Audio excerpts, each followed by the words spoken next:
Good morning, everybody, from Wyoming. Beautiful spring day out here, and found something cool for us to look at. So first, take a look at this. That's elk scat there, and there's a ton of elk wandering all about out here. So their scats are everywhere and their tracks. But this is interesting and eye-catching. So that is a big old clump of fur. If we start moving forward here, forgive me in advance if there's any wind. It's just me and my phone out here. We come up, we'll start seeing things like this, which is a little subtle, but broken sagebrush clumps. You can see some of this is fresher breaks here, fresher breaks. This stuff got smashed because something was happening. If we come along, there's also some random tracks in here that are tougher to see. I'll show you. Look at this, boom, another break. We look out ahead and come through more breaks. Something was happening in here. Struggles. Here are more breaks. Here are some more explosive tugging like tracks or shoving off of a hoofed animal. If we come up in here, more large clumps of fur. Looks like there was some staggering action over to the left here. More breaks down in there towards the base.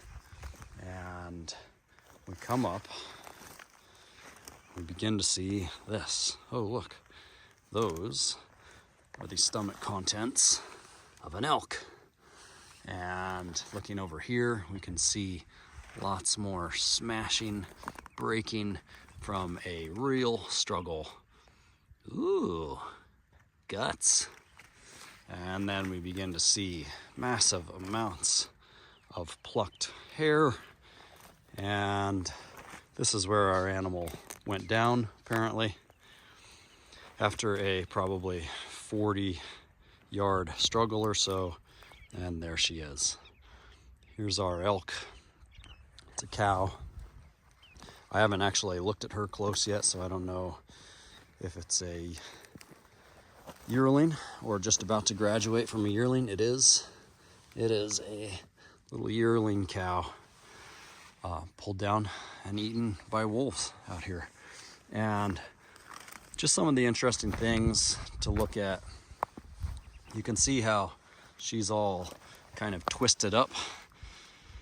All of the main masses of meat have been exposed and eaten. You can see some shearing of the ribs, so these animals were chomping away at the ribs, easily busting into stuff.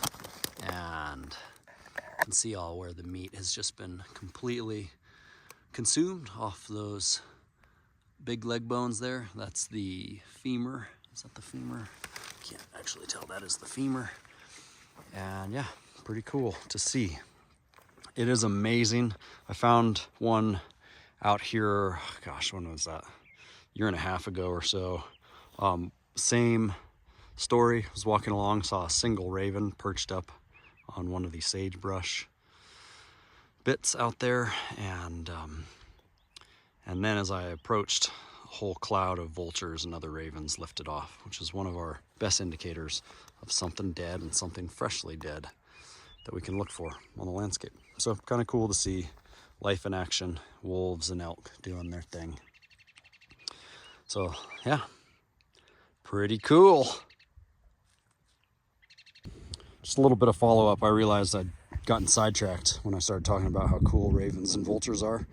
And then big birds of prey too, like eagles, will also show you the same things in helping to find dead stuff. But one of the things here, I realized too that I had been talking about ribs, but one of the things that I was actually looking at is the spine here. So the vertebrae have been mowed down, and when we start looking for who killed something and who's fed on it since, there's a number of things to look for. And one, obviously, if there's bird scat, like you can see there, that's incredibly helpful. But you can also see where, we've got these main portions of meat that have just been completely fed away on. But then when you start looking in here, you can see, for one, this here, it's dried out, it's like a drum, but you can see where the birds have been getting into it, and you get more of this viscous, wet effect still. And then also just take a look at how the meat between those ribs has been fed on, and that is the work of beaks and pulling and animals with smaller apparatus to get in there, whereas the larger mouths of carnivores would have a tough time doing it. Lastly, up here on the bird note, don't know that YouTube's gonna let me show this because of the gruesome nature of it, but hopefully they do, because it's cool and educational. But you can see where the eyeballs have been picked at, and so that's just some of the evidence that can tell us who's been about and benefiting. But on a large scale, how to tell wolves from animals like lions. Now, if you take a look at this, see how that carcass is just kind of, it looks like a deer with the air let out. It's twisted up, or I'm sorry, an elk in this case. It's twisted up, and all of those major chunks of meat are completely consumed away from the bone, and there is no evidence of caching whatsoever. So when lions kill, even in a spot like this where it's tough to collect caching material with their swipes, the way a cat, imagine a cat in a litter box, they do the same thing, but in effort to bury their kills, but they will still do it neurotically, as is their behavior. And so a lot of times you'll see little bits of sagebrush on it. They'll even roll some of those stones up on, in cases like this. Anything they can do. They spend a lot of time trying to cover, even if nothing is happening while they do it. And so this is just left here.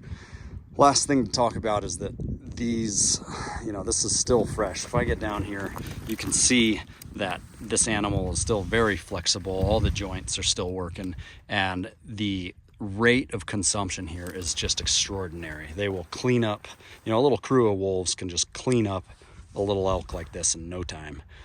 And so it's one more thing to look for. So, beautiful find. One last visit here. This is now a day later.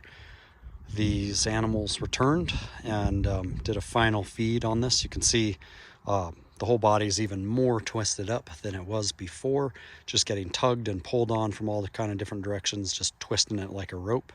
And the head is now oriented in a different way. Where the head is now is where those hind legs used to be yesterday. But I wanted to show you one other thing here.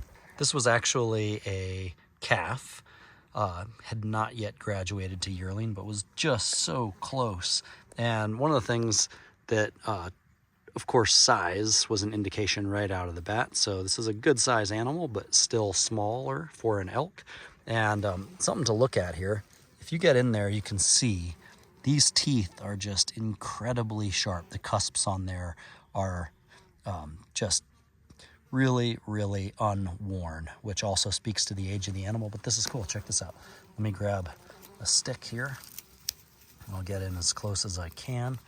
So we can see those teeth here, but right behind that last molar, there is another molar that is just about to start, or it's just started erupting, but this would have continued to erupt out.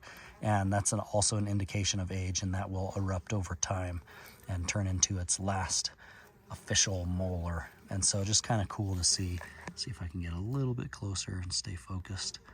So close, but that's life out here. And now this elk runs with wolves as part of who they are right now.